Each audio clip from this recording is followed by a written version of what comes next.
हमारे लिए बहुत सौभाग्य का क्षण है, जिनको युग तुलसी कहते थे, आज भी कहते हैं। भारत के प्रचंड मानस मर्मज्ञ ब्रह्मणी रामगति महाराज की विशेष शिष्य, जो उनकी परंपरा को आज भी अनवरत जारी रखते हैं, उनका स्वागत करने का सौभाग्य हमें मिला। जिनको स्वामी विवेकानंद आश्रम में नहीं हुआ, मैं सामान्य दूसरा की तरह सुनता था। वहाँ के ब्रह्मलीन स्वामी सत्स्वरूपानंद जी ने कहा, आज मेरे पास आके खड़े रहना, लाभ आखिर तो आज मेरे भाग्य जिन गुरु के पैरों पर ये हाथ पड़े थे, उनके शिष्य दो शिष्य ये पैरों का छूने का सौभाग्य।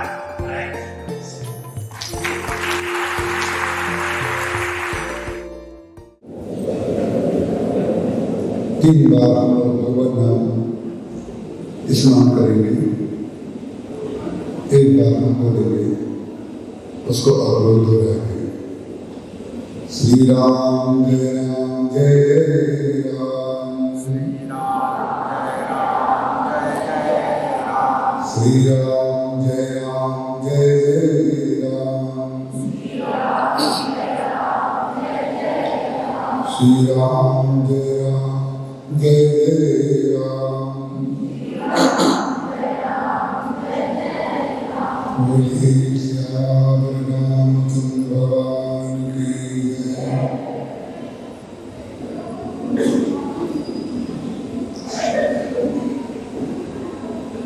मेरे जीवन में जो स्थान, जो व्यक्ति और जो संस्थान ऐसे हैं जिनको देखकर दिल से मिलकर जहाँ पहुँचकर मैं रोमांचित हो गया हूँ, उस स्थान में ये स्थान अग्रणी है। यहाँ आकर प्रथम चरण से लेकर के और अब तक मुझे आश्चर्य निश्चित हर्ष हुआ और आनंद का अनुभव हुआ जब मैंने सरस्वती जी को माल्यार्पण किया। उसके पश्चात जब हनुमान जी महाराज को माल्यार्पण किया, अभी तक हम जहाँ जहाँ गए हैं वहाँ पर कई बार ऐसा देखा गया जहाँ पर छोटी मूर्ति और बड़ी मूर्ति में भेद किए बगैर माला का ऑर्डर किसी को दे दिया। देखने वाला कोई है, पहनाने वाला कोई और है। हमने ये पहला स्थान देखा जहाँ हनुमान जी महाराज के लिए छोटी मूर्ति के लिए छोटी माला और सरस्वती जी का जो विग्रह है उनके लिए जितनी बड़ी माला होनी चाहिए उतनी बड़ी माला। हमारा जो निर्माण हुआ है वो पूज्य गुरुदेव श्री राम की कृति की सेवा में हुआ है। तो सेवा का कार्य जो होता है, सुव्यवस्था को जन्म देना और सुव्यवस्था को करना। तो हम आदरणीय जो होली हाफ एजुकेशन एकेडमी के संचालक हैं, संस्थापक हैं, आदरणीय श्री आचार्य सुरेंद्र प्रताप सिंह जी, जिनसे मिलकर के हमें आत्मीय सुख मिला, और वर्तमान अध्यक्ष श्री आशुतोष सिंह जी और आदरणीय श्री हिमालय सिंह जी और यहाँ की प्राचार्य श्रीमती दीपा चौहान जी, श्रीमती कल्पना तिवारी जी, सुनीता टंडन जी। मैं इन बच्चों के बीच जो आया हूँ, ये हमारा प्रायोजित कार्यक्रम नहीं है, ना हमारी कल्पना में था, ना हमारी योजना में था। जब अपनी कल्पना और अपनी योजना ना हो तो उसको सीधे भगवान की योजना और भगवान की भावना मान लेना चाहिए। जिनके लिए अभी हमारे सुरेंद्र प्रताप सिंह जी ने कहा कि अब तक श्री कृष्ण कुमार जी नायक थे, अब वो महानायक हो गए।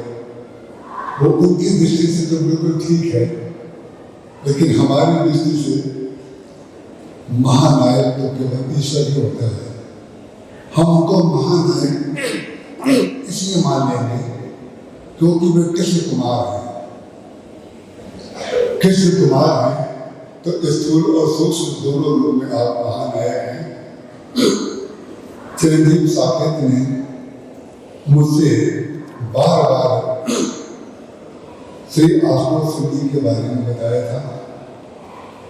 हमें पता नहीं कि आप मेरे कौन से प्रवचन में आए थे, मैंने आपको देखा भी नहीं, लेकिन एक काल्पनिक मूर्ति मेरे हृदय में आपकी बन गई थी। मैंने आपको जो माना था और जो जाना था, आप उससे कहीं अधिक निकले। हम आपको बहुत बहुत आशीर्वाद देते हैं। चंद्रपुरी में भगवान राम की मूर्ति की स्थापना हुई है, मंदिर बना है, हमें वहां पर 3 दिन रहना है, आज से लेकर के 22 तारीख तक। उस प्राण प्रतिष्ठा के लिए मेरा आगमन हुआ था। एक दिन खाली था हमारे कार्यक्रम में, तो मैं कवर्धा में आदरणीय देवी जी उदय लक्ष्मी जी परमार जी के घर पर रुक गया। उनकी बहुत भावना थी और ये कार्यक्रम कैसे बना, किसने बनाया, मुझे कुछ पता नहीं है, लेकिन मैं तो आपके समक्ष आ गया। और जितने बच्चे बैठे हैं यहाँ पर आगे से पीछे तक, मुझे आपके अंदर इतने सुंदर संस्कार और इतनी सुंदर भावना दिखाई दे रही है। कल मेरे समक्ष बेशक को लेकर के बात आई तो मैंने कहा भाई देखिए, बच्चों का निर्माण किया जाता है, इसलिए मैं यहाँ पर निर्माण संबंधित कुछ बातें कहूँगा। आपसे हमारा करबद्ध निवेदन है, जितनी देर हमें यहाँ पर दिया गया है, जितना समय आप कृपा करके शांत होकर के और आपस में कोई बातचीत ना करके यदि आप सहयोग देंगे तो जो गरिमा आपकी हमारे हृदय में स्थापित हुई है, हम उसी को लेकर के यहाँ से विदा होना चाहते हैं। इसलिए हम सारे बच्चों से प्रार्थना करते हैं कि सब लोग शांत रह करके सुने और जो बात कही जाए उसमें से जो अच्छा लगे उसको धारण कर लें और जो अच्छा ना लगे उसको यही छोड़ करके चले जाए। देखिए, मूर्ति जो बनती है वो कच्ची मिट्टी से बनती है, और जब तक मिट्टी कच्ची रहती है तब तक उसमें निर्माण की संभावना बनी रहती है। उस कच्ची मिट्टी से आप गणेश की मूर्ति बना सकते हैं, विष्णु की मूर्ति बना सकते हैं, राम और कृष्ण की भी मूर्ति बना सकते हैं, या किसी प्राकृत नेता या किसी महापुरुष की भी मूर्ति बना सकते हैं। तो आप लोग जितने हैं बच्चे, ये सब कच्ची मूर्तियां हैं, कच्ची मिट्टी है, और इन बच्चों में अनेक मूर्तियां बनने की संभावनाएं भरी हुई है। और जब मिट्टी मूर्ति बन जाती है, मूर्ति बन जाने के बाद उसकी प्राण प्रतिष्ठा की जाती है, और प्राण प्रतिष्ठा जो होती है वो वैदिक रूप में तो ब्राह्मण लोग आते हैं, आचार्य लोग आते हैं, और वैदिक मंत्रों और कर्मकांड के द्वारा वे लोग उसकी प्राण प्रतिष्ठा करते हैं। लेकिन हम आपको ये बताना चाहते हैं कि मंदिर में जो मूर्ति की प्राण प्रतिष्ठा होती है, जो वैदिक मंत्रों से की जाती है, उसकी एक लंबी 3 दिन की बड़ी बृहद प्रक्रिया होती है। लेकिन मंदिर में जो मूर्ति है, उसकी वास्तव में जो प्राण प्रतिष्ठा होती है, वो तो उस मूर्ति के दर्शन करने आने वाले भक्त और उनकी पूजा करने वाले भक्तों के द्वारा होती है। यदि वैदिक मंत्रों से प्राण प्रतिष्ठा कर दी जाए और विद्वान लोग सब करा करके काशी में या वृंदावन जहाँ से आए हों वहाँ चले जाएं और उस मूर्ति का दर्शन करने के लिए यदि कोई भक्त ना आए, तो उसी प्राण प्रतिष्ठित मूर्ति में शून्यता का अनुभव होने लगेगा। उसी प्रकार से जो भगवान की मूर्ति होती है, वो तो संग्रहालय में भी होती है और मंदिर में भी होती है। संग्रहालय की मूर्ति में जाकर के एक नीचे प्लेट लगी रहती है, उसमें लिखा रहता है ये कौन से काल की मूर्ति है, किस कोटि का पत्थर इसमें प्रयोग में लाया गया है और किस निर्माता ने इसका निर्माण किया है। ये संग्रहालय की मूर्ति का विस्तार होता है, उसकी जानकारी होती है। लेकिन जब आप मंदिर में दर्शन करने जाते हैं तो ऐसी कोई प्लेट उस मूर्ति के नीचे नहीं लगी रहती है। उसमें ये नहीं लिखा रहता है किस मूर्तिकार ने बनाई, किस पत्थर की मूर्ति है और किस काल की मूर्ति है। जो कालातीत है, जो स्थान व्यक्ति और काल से ऊपर उठा देता है, वो है भगवान का विग्रह, भगवान की मूर्ति। और जो काल में स्थित कर देती है, व्यक्ति में स्थित कर देती है, वस्तु में स्थित कर देती है, वो मूर्ति होती है संग्रहालय में। तो साहित्य जो होता है वो तो संग्रहालय की मूर्ति होता है, संग्रहालय की कृति होती है। शोध का कार्य जो होता है वो साहित्य का विषय है। लेकिन हमको शोध तो करते रहना है, लेकिन शोध के ऊपर हमें उठना आवश्यक है। संग्रहालय से ऊपर हम जब तक मंदिर में प्रवेश नहीं करेंगे, मंदिर में प्रवेश करने का तात्पर्य होता है हम अपने आप से ऊपर उठ जाएं, काल से ऊपर उठ जाएं, स्थान से ऊपर उठ जाएं, क्योंकि इस समय हम भगवान के कालातीत स्वरूप के सामने खड़े हुए हैं। व्यक्ति अध्ययन करता है, सारे बच्चे यहाँ पर पढ़ने नित्य आते हैं और सरस्वती जी की मूर्ति जो यहाँ पर है उसके दर्शन करते होंगे। संभवतः और भी एक स्थान पर यहाँ मूर्ति सरस्वती जी की होगी। सारे बच्चे यहाँ पर जितने बैठे हैं उन्हें ये अच्छी तरह से मालूम है, खास करके वे बच्चे जो सरस्वती जी की मूर्ति के दर्शन रोज करते हैं। रोज करें या एक दिन करें, बात एक ही है, लेकिन एक दिन करें तो पूरा दर्शन कर लें, रोज करें तो भी पूरा दर्शन करें। सरस्वती जी के 2 हाथों में वीणा है। सरस्वती जी के एक हाथ में माला है और सरस्वती जी के एक हाथ में पुस्तक है, वेद है। तो सरस्वती जी के जो आयुध है, हमारे यहाँ श्री कृष्ण के हाथ में बांसुरी होती है, लेकिन श्री कृष्ण के हाथ में केवल बांसुरी नहीं होती है, श्री कृष्ण के हाथ में कहीं कहीं शंख भी होता है। बांसुरी के द्वारा वे भक्तों का आवाहन करते हैं और शंख बजा करके वो युद्ध का उद्घोष करते हैं। और सरस्वती जी के हाथ में जो मैंने आपसे कहा, क्योंकि विद्या की देने वाली सरस्वती है, इसलिए मैं इस समय यहाँ पर सरस्वती जी के ऊपर केंद्रित रहूंगा और आपको बच्चों को बताना चाहूंगा कि बच्चों के जीवन में शिक्षा के साथ साथ और क्या क्या होना चाहिए। आपकी जो वर्तमान शिक्षा है वो तो पुस्तक पर आधारित है, ग्रंथ पर आधारित है, लेकिन सरस्वती जी के हाथ में केवल ग्रंथ नहीं है। सरस्वती जी के 2 हाथों में वीणा है।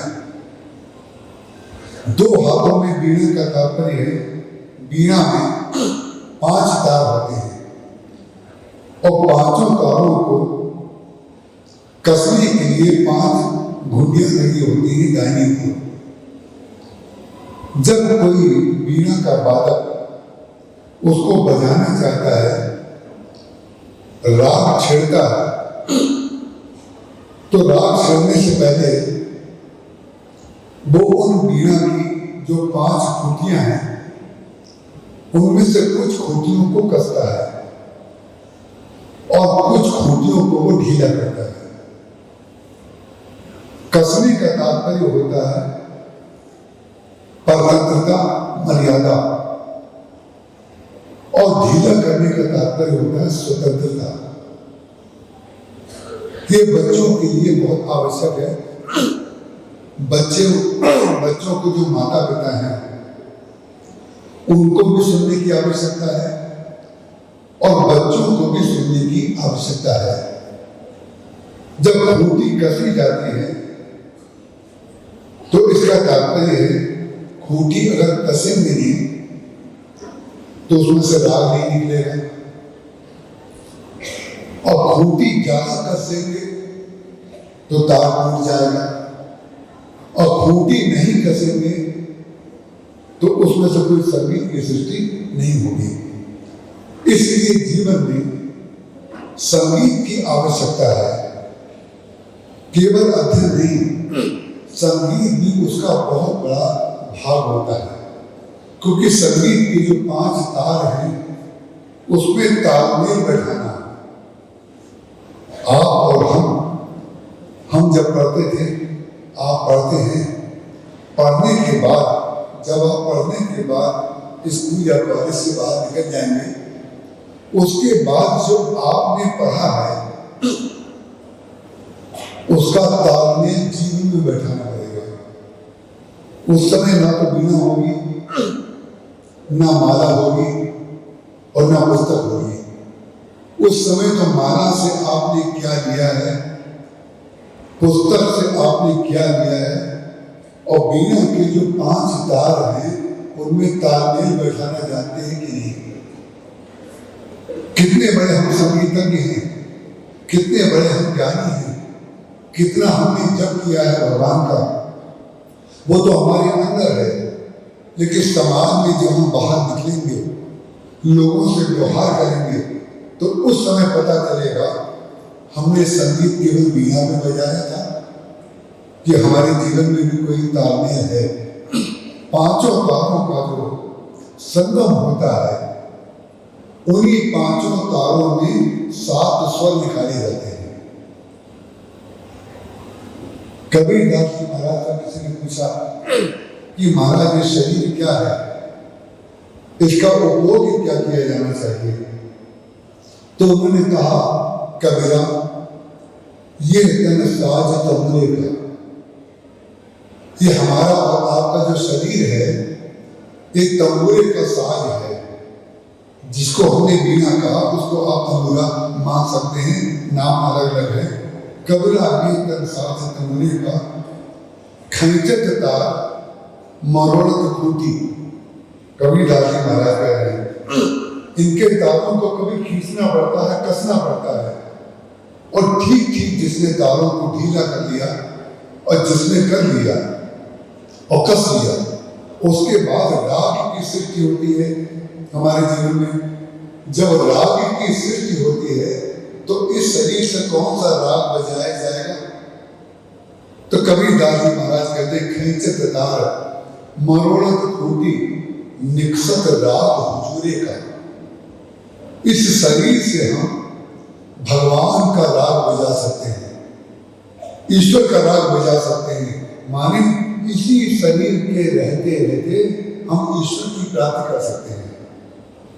इन्हीं ग्रंथों को पढ़ते पढ़ते हम ईश्वर को प्राप्त कर सकते हैं। इसी माला को जपते जपते हम ईश्वर को प्राप्त कर सकते हैं। इसी बीना को बजाते बजाते हम ईश्वर को प्राप्त कर सकते हैं। भगवान राम ने जब राम राज्य बना लिया, राम राज्य बनाने के पश्चात भगवान राम ने अपने जितने पार्षद बंदर हैं उनसे कहा कि अब आप लोग अपने अपने घर जाइए। सारे बंदर उदास हो गए, कहने लगे प्रभु आपके चरणों में रह करके जो आनंद मिल रहा था वो आनंद अब घर में जाकर के कहाँ मिलेगा? कृपा करके हमें अपनी सेवा में रहने दीजिए। तो उन्होंने कहा नहीं, अब तुम लोग सब अपने घर जाओ। भगवान राम की कितनी बड़ी कृपालुता है।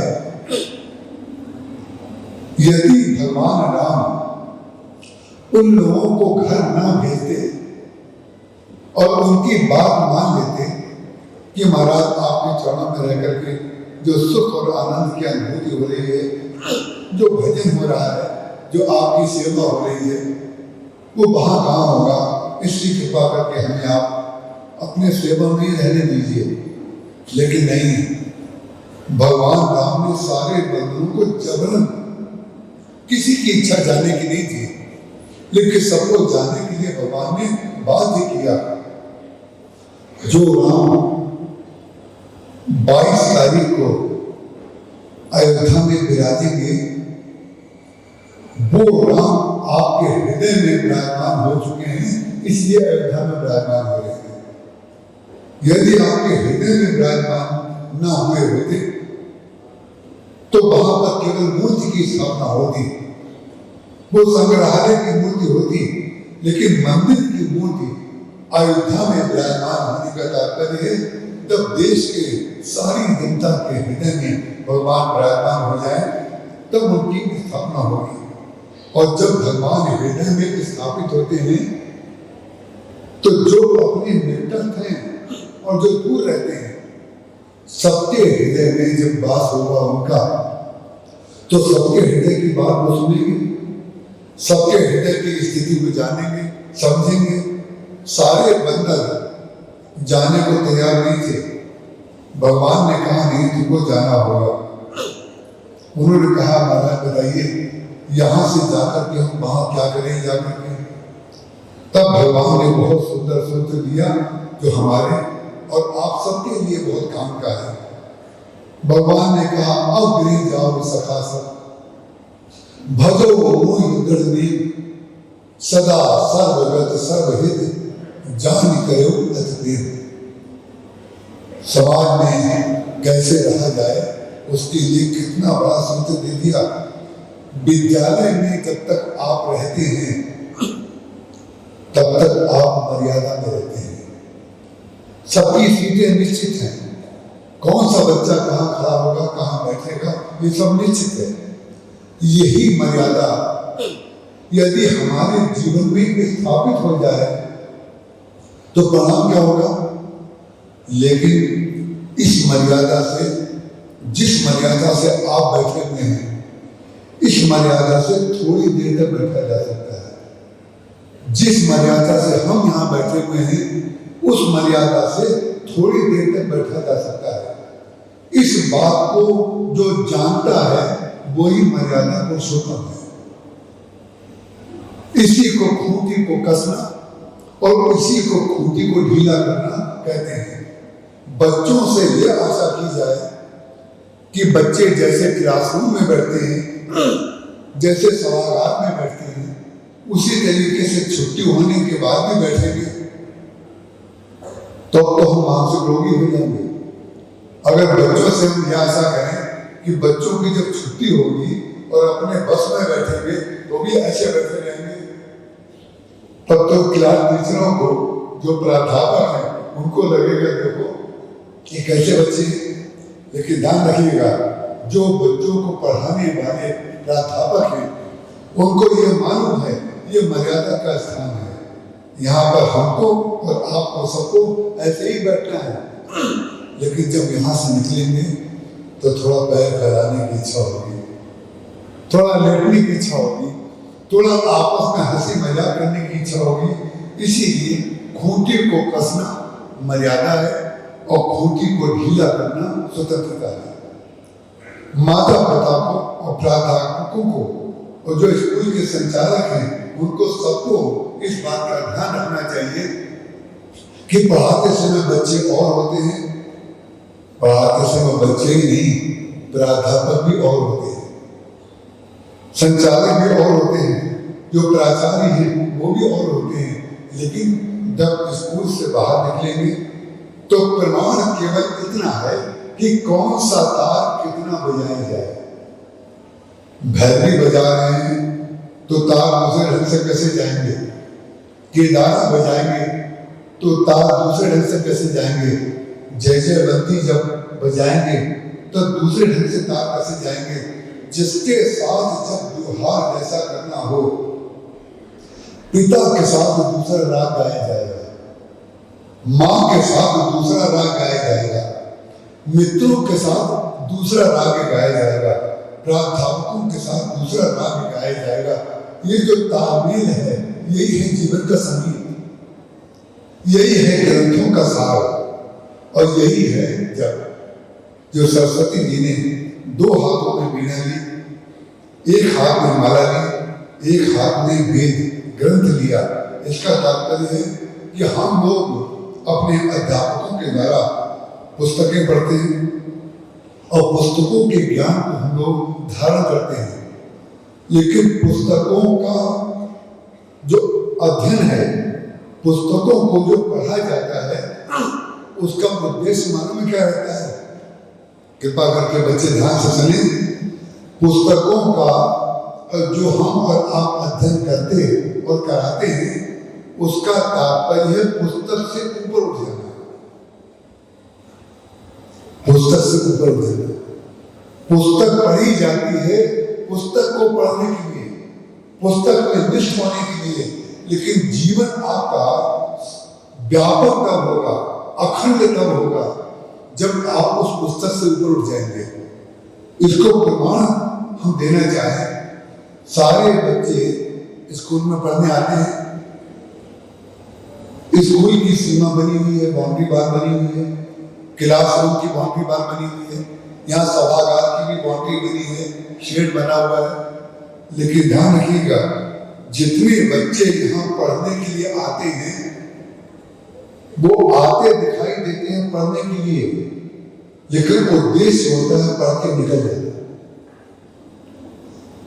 उद्देश्य होता है आते हैं पढ़ने के लिए, उद्देश्य होता है पढ़ के निकल जाना। इसका तात्पर्य हुआ कि ग्रंथ को पढ़िए लेकिन ग्रंथ से ऊपर उठ जाइए। ग्रंथ से ऊपर उठना क्या है? ग्रंथ से ऊपर उठना यह है कि जितना हमने पढ़ लिया है उसकी सीमा है, लेकिन पढ़ना बहुत बाकी है। केवल जितना हमने पढ़ा है और जितना हमने पढ़ाया है केवल ज्ञान उतने नहीं है, ज्ञान अनंत है, अनंत है, अनंत है। जीवन पर्यंत आप सारे ग्रंथ जितने छपे हैं आज तक सबको पढ़ लीजिए या हम भी पढ़ लें तो ध्यान रखिएगा सारे ग्रंथों को पढ़ने के बाद हमें पता चलेगा कि हमें अभी पढ़ना बाकी है। यही है ज्ञान। जिसको ये पता चल गया कि हमने बहुत पढ़ लिया उसने तो अपने ज्ञान को समाप्त कर दिया, और जिसको ये पता चल गया कि जितना पढ़ा है उससे भी अधिक पढ़ना बाकी है, इसका तात्पर्य उसने आकाश को देख लिया। इसीलिए हमारे यहाँ घटाकाश और मठाकाश दो बाकी कहे गए हैं। बोले घटाकाश का तात्पर्य जैसे एक मेढक को किसी जगह बैठा करके जमीन पर उसके ऊपर घड़ा ढक दिया जाए, उसको घटाकाश कहते हैं। घड़ा उसके ऊपर ढक दिया जाए तो मेढक उसमें बोलेगा डर डर डर डर, तो जो उसकी आवाज होगी घड़े के अंदर, वो ये समझेगा सारा संसार इतना ही है बस। लेकिन जिस दिन वो घड़ा टूटेगा, उस दिन पता चल जाएगा वो ये घड़ा तो बहुत छोटा था, और वो खरगों जाने कितने ब्रह्मांड जो हैं इस आकाश के नीचे हैं। बोले घट का मतलब है ग्रंथ, और मठ का मतलब है ग्रंथ से ऊपर उठ जाना। सा विद्या या विमुक्तये, विद्या वो है जो व्यक्ति को मुक्त कर दे। जब हम गाड़ी चलाना सीखते हैं तो गाड़ी चलाते समय हमारे बगल में जो ड्राइवर बैठा रहता है वो कहता है सामने देखो, गर्दन सीधी रखो, हाथ सीधा रखो, स्टीयरिंग को बिल्कुल सामने से पकड़ो। ये जितना ज्ञान वो बताता है वो बिल्कुल ठीक है, क्योंकि उस ज्ञान को लिए बगैर हम गाड़ी कभी सीख ही नहीं सकते हैं। लेकिन ध्यान रखिएगा, जब आप गाड़ी चलाने में पारंगत हो जाएंगे, बिल्कुल गाड़ी के तकनीकी भागों को भी जान जाएंगे, तो कभी आप एक हाथ से गाड़ी स्टीयरिंग को पकड़ेंगे, कभी दोनों हाथ से पकड़ेंगे, कभी नीचे से पकड़ेंगे, कभी ऊपर से पकड़ेंगे, कभी खिड़की में झांकेंगे, कभी पीछे वाले ने कुछ प्रश्न किया है तो उसका उत्तर भी देंगे, कभी बैक मिरर में देखेंगे, कभी साइड मिरर में देखेंगे। ये सब कुछ क्या होता है? बोले अब हम उसमें पारंगत हो गए। जो परतंत्रता है सिखाई हुई ग्रंथों की, वो जब तक आपको स्वतंत्र ना कर दे तब तक परतंत्र ही रहेगा। और परतंत्रता, सबसे अधिक परतंत्रता कहाँ होती है? सबसे अधिक परतंत्रता होती है जेल खाने में, पागल खाना। पागल खाने की दीवारें बहुत ऊंची होती है, जेल खाने की दीवारें भी ऊंची होती है, घर की दीवारें उतनी ऊंची नहीं होती। लेकिन जेल खाने में और पागल खाने में हम और आप में से कोई जाना नहीं चाहता, लेकिन जाता कौन है? जो जीवन में तालमेल नहीं बैठा पाता है, जिसके जीवन में ग्रंथ, माला और बीणा तीनों का तालमेल नहीं है। इसलिए शिक्षा का तात्पर्य बीणा भी है, शिक्षा का तात्पर्य ग्रंथ भी है, शिक्षा का तात्पर्य माला भी है, भगवान नाम का स्मरण भी है। तो भगवान राम ने सारे बंदरों को जब विदा किया तो बंदरों ने पूछा, महाराज घर पे जाकर के क्या करें? उन्होंने कहा आप कहीं जाओ, सखा सब भजो हुई दृढ़, हमारा भजन करो जाकर के। जब भजन की बात हम कहेंगे कि भगवान ने बंदरों से कहा कि भजन करो, तो न जाने कितने बच्चे या लोग ऐसे हो सकते हैं। क्या भजन करने जीवन का लक्ष्य है क्या? और कोई काम नहीं करना आना चाहिए क्या? यही तो हमारे सनातन धर्म का सनातन सत्य है। इस सनातन सत्य को जो बच्चा जान लेगा, इस सनातन सत्य को जो व्यक्ति हृदय में धारण कर लेगा, भजन की इस सनातन व्याख्या को जो बच्चा हृदय में धारण कर लेगा, उसका जीवन सुख, शांति और आनंद से भर जाएगा। भगवान ने क्या कहा? भगवान ने कहा अब गिर जाओ सखा सब भजो मोहि दृढ़, तुम भगवान का भजन करो, मेरा भजन करो। कैसे भजन करो? भगवान का भजन कैसे किया जाता है उसकी व्याख्या भगवान राम ने अपने मुख से कही है।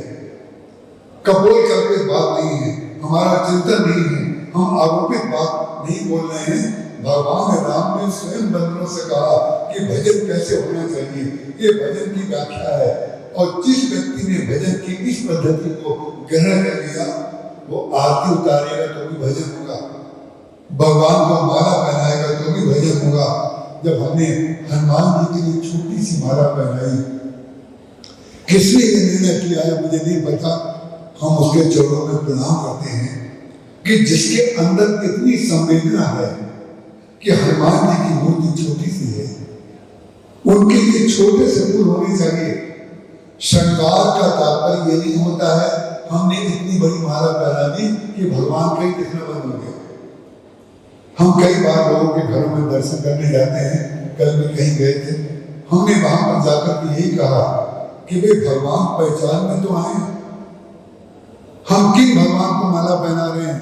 इतनी बड़ी माला पहना दो कि भगवान ही दिखना बंद हो जाए। श्रृंगार और आभूषण का तात्पर्य होता है अंग को सुंदर दिखाना। किसी के शरीर पर जो श्रृंगार और आभूषण पहनाए या पहने जाते हैं वो इसलिए पहने जाते हैं कि हम सुंदर लगे या आप सुंदर लगे। आपके शरीर पर हम इतना सोना पहना दें कि आपका चेहरा ही ना दिखे, आपका शरीर ही ना दिखे, तो पढ़ा क्या तो सोने की दुकान हो गई। इसलिए जीवन में जो संतुलन है वो सबसे बड़ी विशेषता होती है शिक्षा की। और जिस व्यक्ति के अंदर ये संतुलन आ गया उसने भजन कर लिया। भगवान राम कहते अब ये जाओ सखा सब भजो मोहि दिल सदा हमेशा। सर्वगत हर स्थान पर सदा सर्वगत सर्वहित जान करो अति प्रेम। हर स्थान पर मैं हूं, हर व्यक्ति में मैं हूं, सब लोगों में मुझको देख करके सबका सम्मान करो और सबकी पूजा करो। ये मेरा भजन है। अब बताइए संसार का कोई धर्म कोई व्यक्ति ऐसा हो सकता है कि इस पंक्ति को काट दे? भगवान कहते हैं सब में मुझको देखो। सर्वे भवन्तु सुखिनः सर्वे सन्तु निरामया सर्वे भद्राणि पश्यन्तु मां कश्चित् दुःख भाग् भवेत्। किसी संसार के किसी प्राणी को किंचित मात्र भी दुख ना हो, ये हमारी सनातन परंपरा है। हम बच्चों को ये सिखाना चाहते हैं कि वो सनातन परंपरा के पुजारी बन जाए।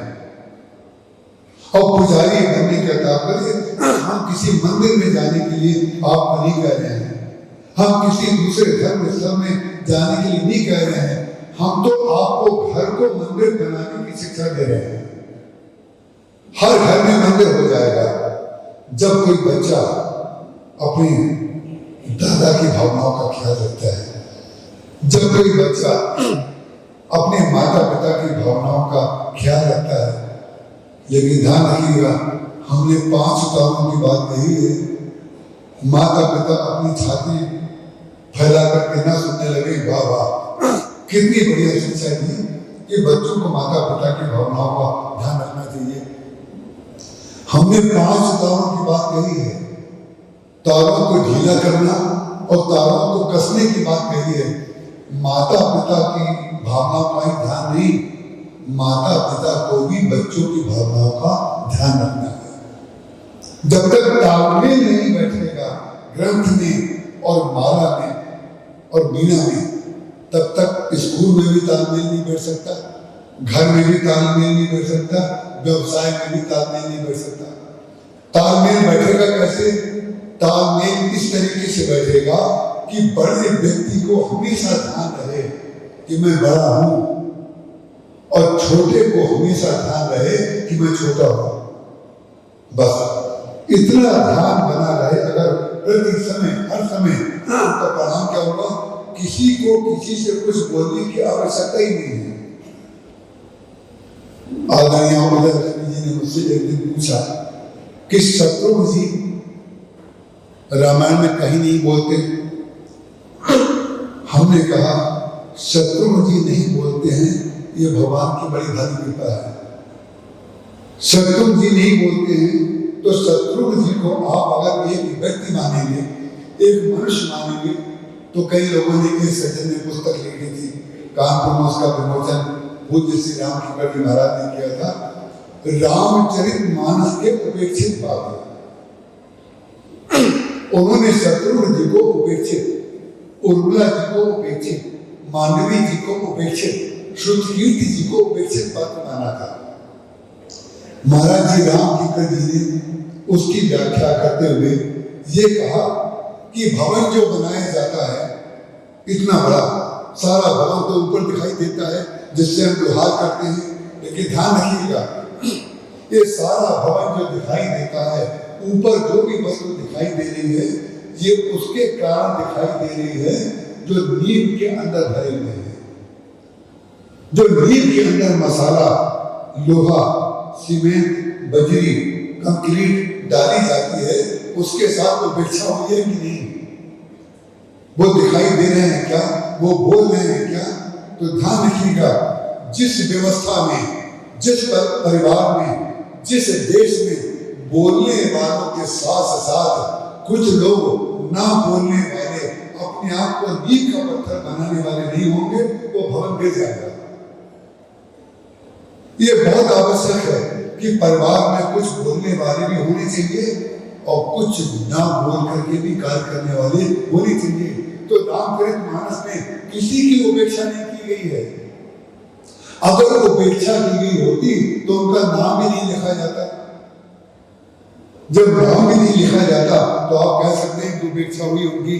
जब नाम लिखा गया, इसका तात्पर्य क्या हुआ कि कुछ लोग इस विद्यालय में सामने दिखाई दे रहे हैं, कुछ लोग पढ़ रहे हैं, कुछ लोग पढ़ा रहे हैं, लेकिन जो बच्चों का भोजन बना रहे हैं वो दिखाई कहाँ दे रहे हैं?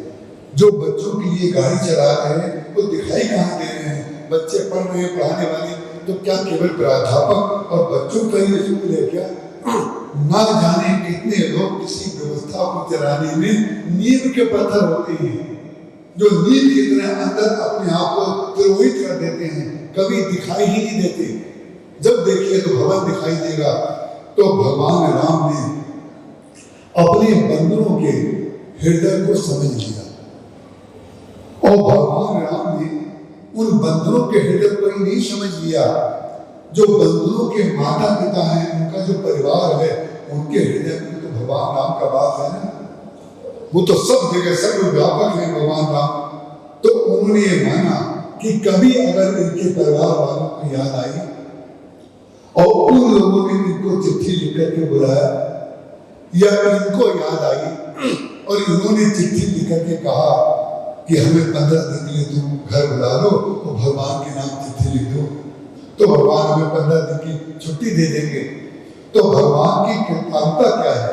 श्री राम का मर्यादा में स्वरूप क्या है? भगवान राम की मर्यादा का तात्पर्य सीधे बैठे रहना नहीं है। भगवान राम की मर्यादा का तात्पर्य बिल्कुल डंडा बन करके खड़े रहना नहीं है। भगवान राम की मर्यादा का तात्पर्य है सबकी भावनाओं का संरक्षण। ये भगवान राम की मर्यादा है। भगवान ने इसलिए बंदरों को भेज दिया कि इनके अंदर जाने की इच्छा हो जाए। इसका तात्पर्य हमने इनके हृदय को नहीं समझा और घर वालों को बुलाने की आवश्यकता पड़ जाए, इसका तात्पर्य हमने अपनी सेवा को तो महत्व दिया, लेकिन इनके घर वालों के अंदर भी इनका कोई संबंध है, इनकी संवेदनाएं हैं, हमने इनको नहीं समझा। तो जो सबकी संवेदनाओं को समझता है, आपने देखा होगा बरगद का पेड़ बहुत बड़ा होता है, पीपल का पेड़ बहुत बड़ा होता है, पाकरी का पेड़ बहुत बड़ा होता है, लेकिन बड़े बड़े पेड़ जो हैं वो बड़प्पन से युक्त होते हैं, उनमें छाया होती है। जीवन में छाया की भी आवश्यकता है, लेकिन आपको सुगंधित फूल की जब आवश्यकता होती है तो बरगद से आपको सुगंधित फूल तो नहीं मिलेगा, पीपल से आपको सुगंधित फूल तो नहीं मिलेगा, पाकरी से सुगंधित फूल तो आपको नहीं मिलेगा। तो आपको छोटे छोटे पेड़ों की आवश्यकता होती है जो सुगंधित फूल दें। इसीलिए भगवान ने सुगंध देने वाले पेड़ों को छोटा बनाया, जिसको आप लोग और संसार भेद कहता है कि कोई ऊंचा, कोई नीचा, कोई बड़ा, कोई छोटा। ये भेद नहीं है, ये आवश्यकता है। अगर ये भेद ईश्वर ना बनाए तो फूल तोड़ने के लिए आप बरगद के ऊपर कैसे जाएंगे, पीपल के ऊपर फूल कैसे तोड़ने जाएंगे? जब आपको सुगंध की आवश्यकता है तो छोटे पेड़ों से आपको सुगंध मिल जाएगी। जब आपको रस की आवश्यकता है तो आम का पेड़ ऊंचा होता है, नीचा होगा तो जितने आम उसमें लगते हैं वो इतने बजनी होते हैं, आम या कटहल आदि इतने बजनी फल हैं कि अगर नीचा पेड़ होगा तो वो जमीन में गिर जाएंगे। तो ये जो भेद भगवान ने बनाया है, जिसको हम लोग भेद कहते हैं, ये भगवान का भेद नहीं है, ये भगवान का अभेद है। ये भगवान की आपके ऊपर, हमारे ऊपर महती कृपा है कि आपको जैसी आवश्यकता है उन्होंने प्रकृति को वैसे बना दिया।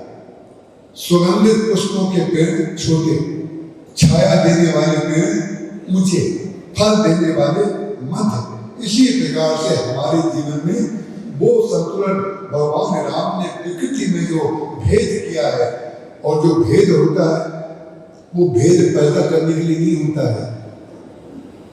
भेद जो भगवान ने बनाया है छोटे बड़े का, वो भेद पैदा करने के लिए नहीं बनाया है। भेद से सृजन की, सृजन, भेद से सृजन। जैसे सरस्वती जी की माला मोटी, हनुमान जी की माला छोटी और पतली। इसका तात्पर्य क्या हुआ? जिसकी दृष्टि अच्छी नहीं होगी या कुदृष्टि होगी, या जो व्यक्ति व्यापकता उसकी दृष्टि में नहीं होगी, तो वो मालूम में क्या कहेगा? सरस्वती जी के साथ पक्षपात किया गया, इनकी उपेक्षा की गई, शत्रुघ्न जी की उपेक्षा की गई, मांडवी जी की उपेक्षा की गई, श्रुतकीर्ति जी की उपेक्षा की गई। अरे उपेक्षा नहीं की गई, उनकी आवश्यकता ही ये थी, उनका कार्य ही इतना था। जब हम इस समय बोल रहे हैं, आप लोग हमें सुनने आए हैं, हम आपको सुनाने आए हैं, लेकिन ये माइक अगर अपनी भाषा बीच में बोलने लग जाए तो सब लोग माइक वालों को ढूंढने लगेंगे, माइक वाला कहाँ है। और माइक कभी कभी जब अपनी भाषा बोलता है तो इतना कर्कश लगता है, सीटी बजती है, जोर से आवाज आने लग जाती है। इसका तात्पर्य क्या हुआ? जो व्यक्ति का कार्य ना बोल करके बोलना है, उस व्यक्ति को ना बोल करके बोलना चाहिए, और जिस व्यक्ति का कार्य बोल करके बोलना है उसको बोल करके बोलना चाहिए। तो रामचरित मानस में भरत, श्री राम और श्री लक्ष्मण बोल करके बोलते हैं, और शत्रुघ्न जी ना बोल करके बोलते हैं।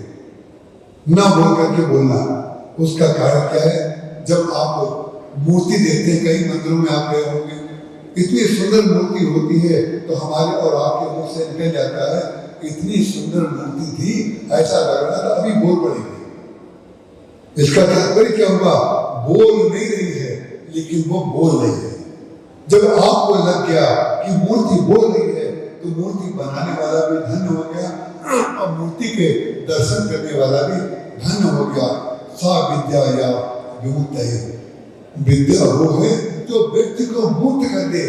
जितना हमने आपको पढ़ाया और जितना आपने पढ़ा, इससे अनंत है, इससे अनंत, इससे अनादि है। आप लोग आदि कहते हैं, आदि माने जो शुरू हुआ है किसी का, देश का आदि कब शुरू हुआ, इस व्यक्ति का जन्म कब हुआ, लेकिन भगवान राम का जन्म कब हुआ, इसका आदि आप नहीं खोज सकते। सृष्टि का प्रारंभ कब हुआ, अनादि तत्व है। तो ये अनादि का तात्पर्य क्या होता है? यही अनादि तत्व की खोज में आपको निकलना है। ग्रंथ में जो हम पढ़ रहे हैं ये प्रारंभिक शिक्षा है, लेकिन प्रारंभ के बाद आपको पहुंचना कहाँ तक है? ईश्वर तक, अनादि तक। और अनादि को हम प्रमाणित कैसे करें? कि जितने बच्चे यहाँ पर बैठे हैं उनसे हम पूछें कि गणेश जी के पिताजी का नाम क्या है या शंकर जी के पुत्र का नाम क्या है, तो अधिकांश बच्चे बता देंगे गणेश। शंकर जी के पुत्र गणेश और गणेश जी के पिताजी शंकर जी। लेकिन आपको पता है, ये जो आपको जानकारी है और हमें जानकारी है, ये आदि है, ये अनादि नहीं है। अनादि क्या है? जिस पर हमारा धर्म, हमारी सनातन परंपरा टिकी हुई है, वो अनादि क्या है? जब भगवान शंकर का विवाह हुआ, उस समय जो वेद मंत्र बोलने वाले, कर्मकांड के द्वारा विवाह की पद्धति को संपूर्ण कराने वाले वैदिक ब्राह्मण बैठे थे, उन्होंने कहा कि यहाँ पर गणेश जी की मूर्ति है, शंकर जी और पार्वती जी से कहा गणेश जी की पूजा करिए। अब कोई भी विज्ञान का बच्चा, जितने यहाँ बच्चे बैठे हैं, उनको हम कह दें शंकर जी ने अपने विवाह में गणेश जी की पूजा की, तो सब बच्चे कहेंगे आप झूठ बोल रहे हैं। इसलिए कहेंगे कि वो कहेंगे शंकर जी के बेटे गणेश जी हैं, और अभी तो शंकर जी का विवाह ही नहीं हुआ है, तो गणेश जी कैसे पैदा हो जाएंगे? लेकिन गणेश जी कैसे पैदा हो जाएंगे, ये प्रश्न जब आप हमसे करेंगे तो हम कह देंगे अभी आप बच्चे हैं। उसके अलावा हमारे पास कोई उत्तर होगा ही नहीं। अभी आप बच्चे हैं, अभी आपका ज्ञान बेसिक है, अभी आपने पतली पुस्तकें पढ़ी हैं, पहले मोटी पढ़ो, पतली पढ़ो, फिर मध्य की पढ़ो, फिर मोटे मोटे ग्रंथ पढ़ो, फिर मोटे मोटे ग्रंथों का सार जीवन में ग्रहण कर लो। जब मोटे मोटे ग्रंथों का सार जीवन में ग्रहण कर लिया जाएगा, तब पता चलेगा कि शंकर जी गणेश जी का पूजन करते हैं। कैसे पता चलेगा? बोले मुनि अनुशासन गणपति पूजो सम भगवान को करे संशय करे जी सुर अनादि जी जाने। बोले हम लोग ग्रंथ में आदि को पढ़ते हैं और जो शिल्प है वो अनादि है। राम अनंत अनंत गुण अमित कथा विस्तार सुनी आचरण न मानी है जिनके विमल विचार, जिसके विमल विचार हैं। विमल का तात्पर्य है जिसमें मल ना हो। और मल क्या है?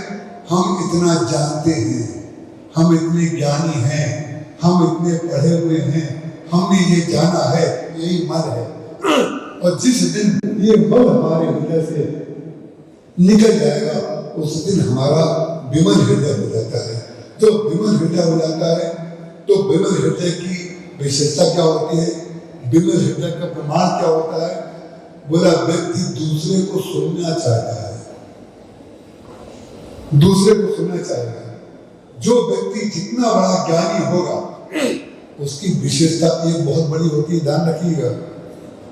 जो व्यक्ति मौन रहता है वो और दूसरे को सुनता है, वो अखंड ज्ञानी हो जाता है वो व्यक्ति।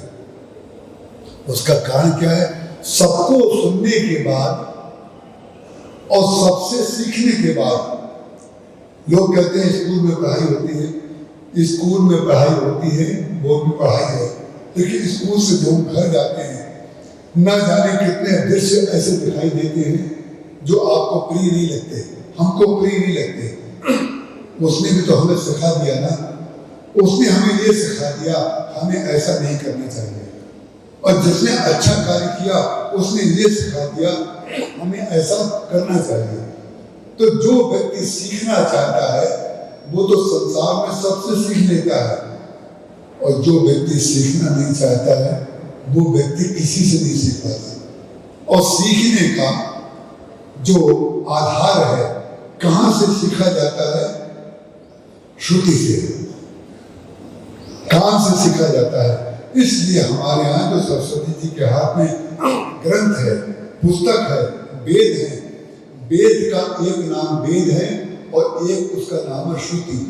और श्रुति का तात्पर्य होता है कान, श्रुति का तात्पर्य होता है कान। जितना ज्ञान हमारे कान के द्वारा जाता है उतना ज्ञान हमारे आंख के द्वारा नहीं जाता है। जितना सुनेंगे दूसरों को, परिणाम क्या होगा? उतने ही हम ज्ञानी हो जाएंगे। जितना सुनेंगे तो सब बच्चे जितने यहाँ पर बैठे हुए हैं ये सब नर्सरी है, कोई छोटा नहीं, कोई बड़ा नहीं।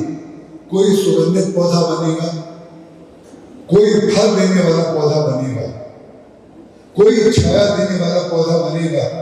संसार में सुगंध की भी आवश्यकता है, फल की भी आवश्यकता है, धान्य की भी आवश्यकता है, सब्जी की भी आवश्यकता है, छाया की भी आवश्यकता है।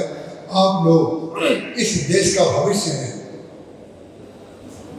आपके ऊपर बहुत बड़ी जिम्मेदारी है। हम लोग मूर्ति हैं, हमारी पहचान हो चुकी है। मूर्ति बनने के बाद डर बना रहता है कि मूर्ति खंडित ना हो जाए। बनी हुई मूर्ति में खंडित होने का डर है, लेकिन कच्ची मिट्टी में निर्माण की संभावनाएं हैं। आप तो अनंत गुणों से युक्त हो सकते हैं, हमारी सीमा हो गई। जो आपको पढ़ा रहे हैं, जो हमें बता रहे हैं, उनकी सीमा निश्चित हो चुकी है।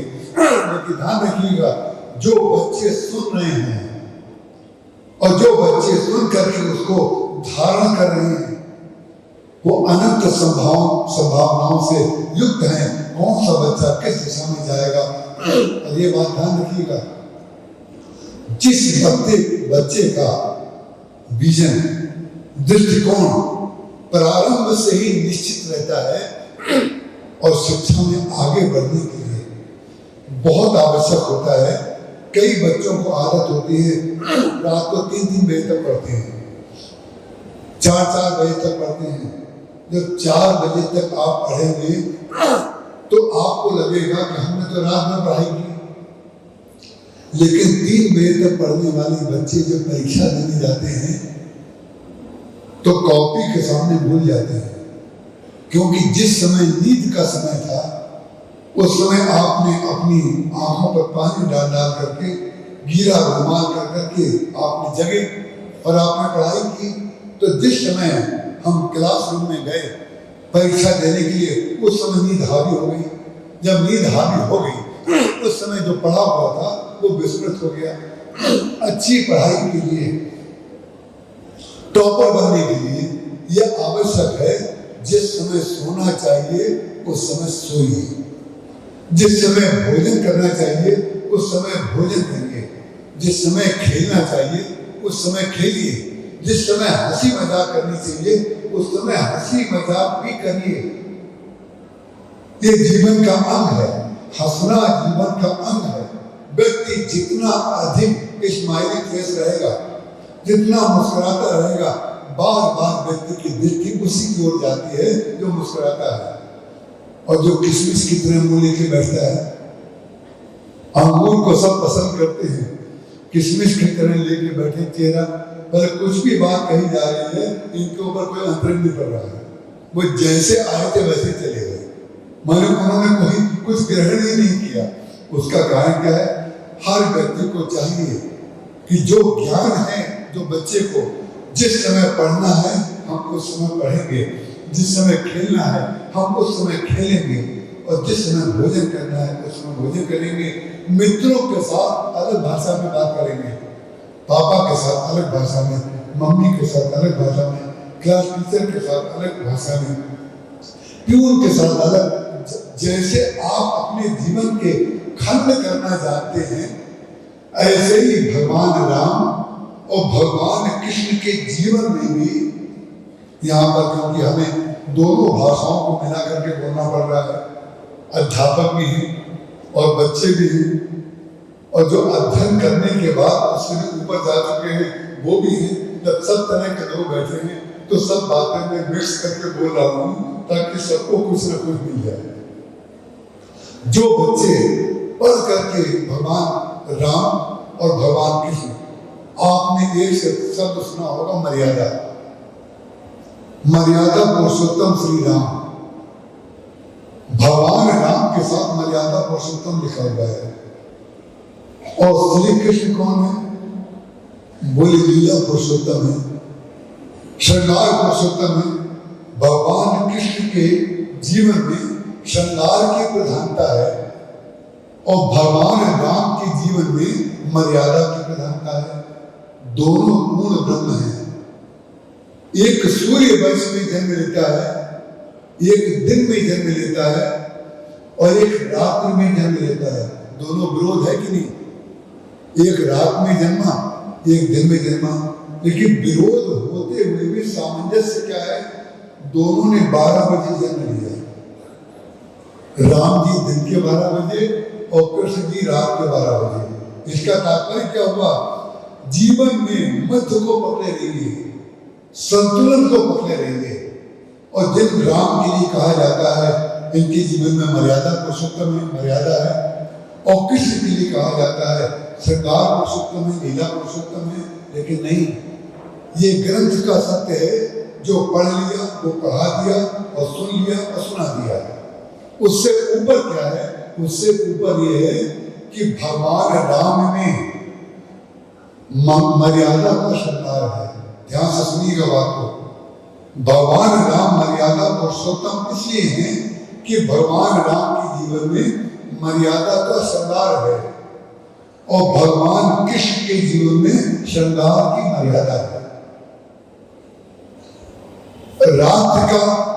रात्रि की मर्यादा दूसरी होती है और दिन की मर्यादा दूसरी होती है।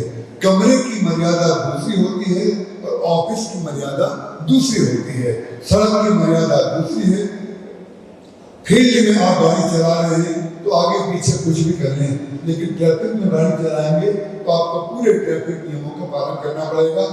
भगवान कृष्ण ने और भगवान राम ने मर्यादा और श्रृंगार के द्वारा हमारे जीवन में संतुलन स्थापन करने की चेष्टा की।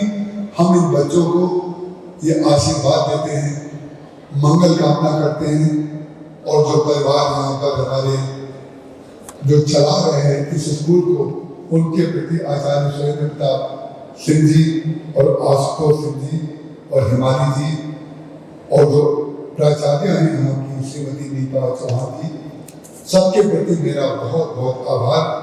आपने इतना समय हमें दिया, हम अपना सौभाग्य मानते हैं।